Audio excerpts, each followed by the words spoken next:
tere, mina olen Karl ja selles videos vaatame massiivi. Massiiv on muutuja nagu teisedki, mida me oleme vaadanud, nagu numbriline, aga me võtame siit hoopis numeric array. Ning mis asi üldse massiiv on? Massiiv on oma olemuselt lihtsalt jada numbritest, nagu tabel. Ehk siis tal on mingi kindel pikkus ning iga koha peal on mingisugune väärtus. Massiivi ehk jada kasutatakse peamiselt sellistes olukordades, kui sul on palju erinevaid muutujaid, mida sa tahad ühte kohta panna. Näiteks selle asemel, et teha 10 erinevat muutujat numbritega, saad need numbrid lihtsalt ühte massiivi panna. See lihtsustab programmi kirjutamist. Ma olen juba teinud muutuja nimega massiiv, mida ma kasutan. Selleks, et massiivi lugeda või temasse uusi väärtusi kirjutada, meil on vaja kasutada teist plokki, mis on siin, array operations, ehk siis muutuja operatsioonid. Ning sellega saab teha selliseid asju nagu lugeda kindla asukoha peal olevat väärtust, me saame kindla asukoha üle kirjutada või me saame juurde lisada. Me saame ka pikkust lugeda. Lisame siia esialgu lihtsalt paar väärtust. Me saame siit tõmmata massiivi siia ploki sisse, ehk siis me töötame selle massiiviga, selle jadaga ning lisame siia näiteks numbri 7. Siis, et lisada uusi numbreid, ma kopeerin selle ploki. Siit tuleb välja uus jada, kuhu on lõppu 7 lisatud. Ehk siis alguses see on täiesti tühi. Siit tuleb nüüd välja jada, kus on ainult üks liige 7. Nüüd ma panen selle siia ühendusse, kirjutan siia numbri näiteks 4. Ja nüüd siit tuleb välja jada, kus on 2 numbrit, 7 ja 4. Panen siia veel 3. ja 4. Kirjutan siia näiteks 5 ja lõppu 1, 7 veel. Ja nüüd, et see kirjutada siia massiivi, võtame jälle muutuja ploki, write numeric array ning ühendame ta ära. Nüüd, kui alguses oligi see siis tühi massiiv, siis nüüd on siin jada 4 numbrist, 7, 4, 5 ja 7. Vaatame nüüd, kuidas me massiivist väärtusi lugeda saame. Võtame siit uue massiivi ploki ning võtame sellesama array operations massiivi operatsioonid ploki.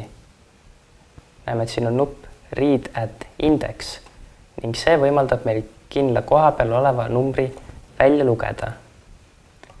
Teeme siia lihtsa tsükli, mis loeb kõik 4 numbrit välja. Panen selle siia tsükli sisse ning siia on vaja anda indeks. Indeks määrab siis, millise koha pealt me loeme ning see algab 0-st. Ja kuna tsükli kordumine algab ka 0-st, võtan siis siit selle juhtme ning ühendan ta siia. Ehk siis iga kord, kui tsükkel kordub, loeme välja järgmise numbri massiivi sees. Ja muidugi panen selle ka ekraani peale. Panen väikese tekstiga ning Y sõltub siis ka meie tsükli indeksist.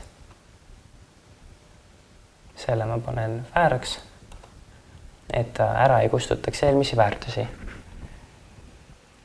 Ning tekstiks panen siis selle väärtuse, mis me välja loeme. Tsükkel kordub meil muidugi 4 korda ning enne kui alustame, puhastan lihtsalt ekraani ära, et seal olemasolevad asjad ei jääks meile ette.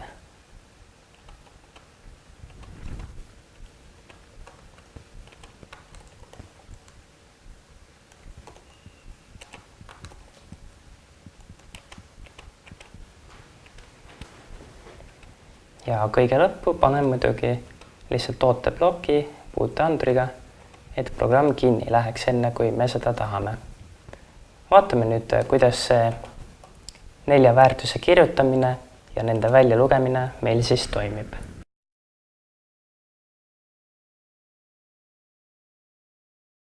Programm, mille me teeme, on selline, et alguses me paneme massiivi sünnikuud, paneme kogu klassi sünnikuud massiivi ning seejärel me teeme sagedustabeli neist. Võtan siis siit uue massiivi ja annangi talle nimeks kuud ning siia sisse sisestame kogu klassi sünnikuud. Me saame andmete lihtsasti sisestamiseks kasutada constant plokki. Kui me võtame constant numeric array ja ühendame ta siia oma massiivi. Nüüd, kui me siia peale klikime, me saame siia lihtsasti väärtusi lisada. Lisan siit järjest erinevaid sünnikuusid, näiteks jaanuar, märts, detsember, paneme siia septemberi, paneme 2 tükki neid, paneme siia 1 märtsi veel, paneme juuni ja panengi siia lihtsalt juhuslikke kuid, mis mulle pähe tulevad. Iga ühte võib ka mitu korda olla, üks iga lapse kohta siis nii-öelda.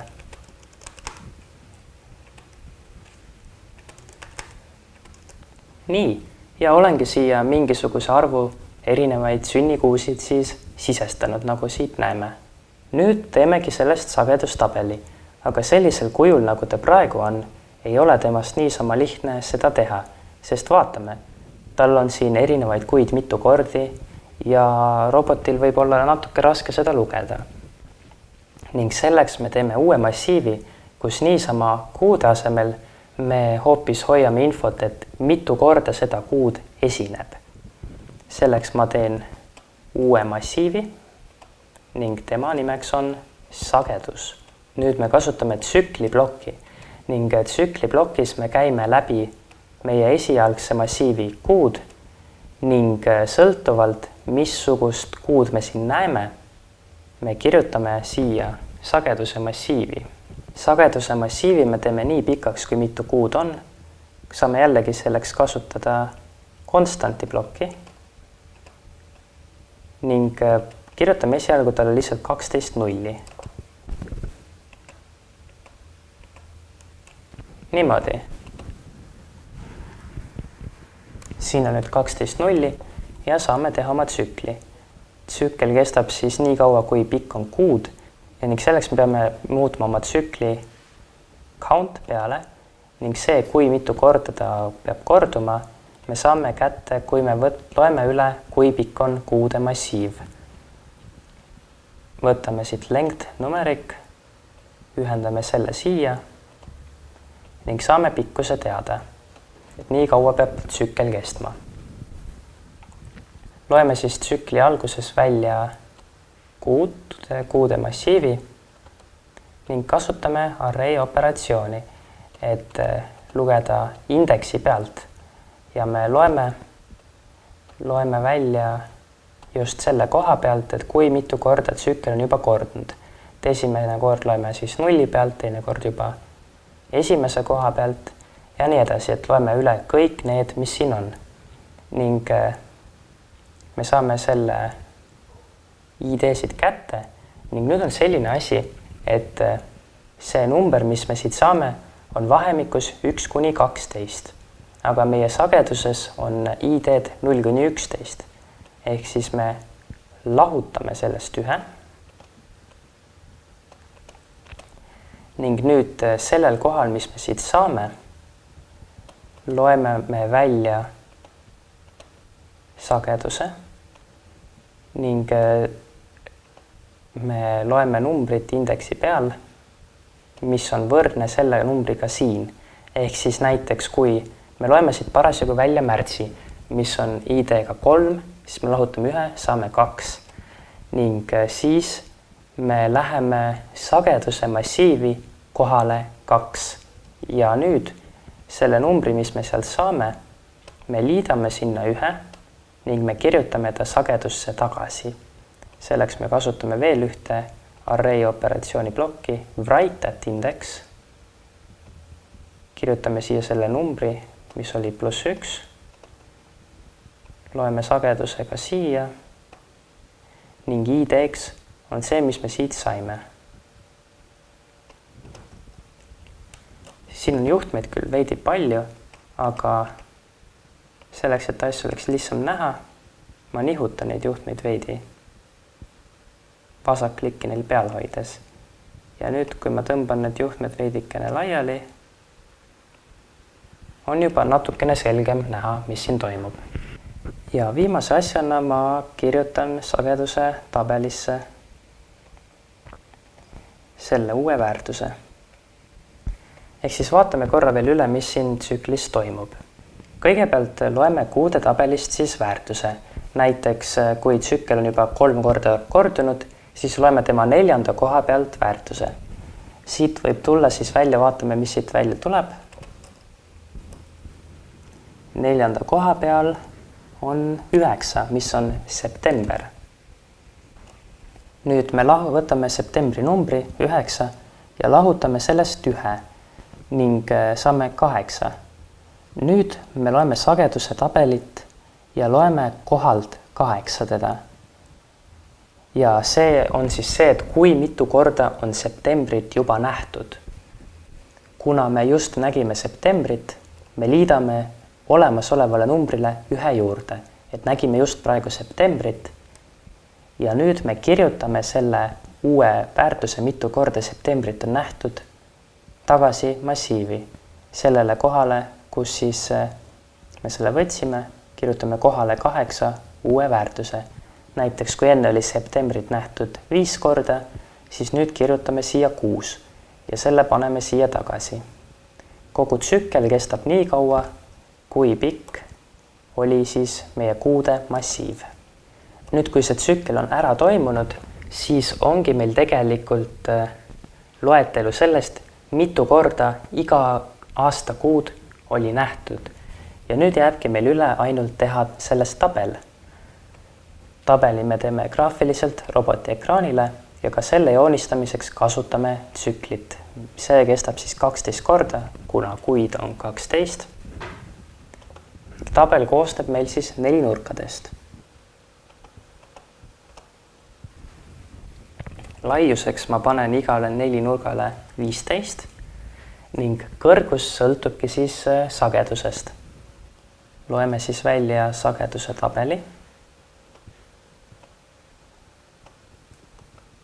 Ja loeme temalt õige koha pealt väärtuse, mis on siis alguses 0, siis on 1, siis on 2 ja nii edasi.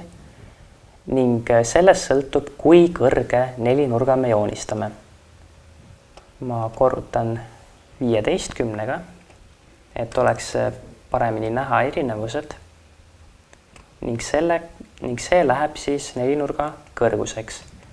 Ning muidugi peame ka muutma iga kord 4 nurga asukohta, iga kuu kohta ning selleks ma võtan ühe korrutamise tehte veel, kus ma korrutan jälle 15-ga.